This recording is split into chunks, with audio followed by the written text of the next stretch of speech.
What's your take on that decision that's been taken by PLU to withdraw their support, early on communicated supporting Right Honorable Antamonga and then Right Honorable Tayebo?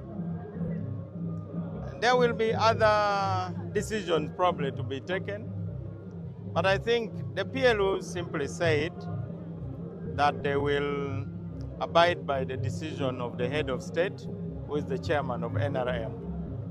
They have said that before, but you know, in Uganda, people only hear what they want to hear. PLU has been very consistent. They are saying they will follow what the president will direct. They have been repeating that. Of course, based on the decision of the SEC, they had assumed that this matter was a fait accompli, but it isn't. The people to elect the speaker are the members of parliament.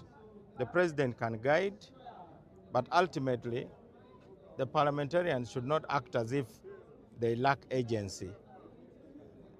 They should not blame anybody. They should step forward and decide who is best capable of leading parliament in fighting corruption. So the PLU has spoken enough about their decision. I see a lot of fights on social media, but ultimately the true arena for that decision is the parliament. I am happy that the PLU has taken a stand against corruption, and fighting corruption means you fight the corrupt.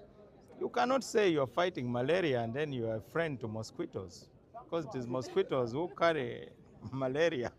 Honorable, I want to get your opinion. There is a public perception that where the Democratic Party is present, it always leaves confusion.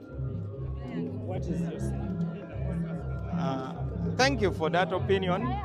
I respect it, but it is a bogus opinion. Next question. Uganda,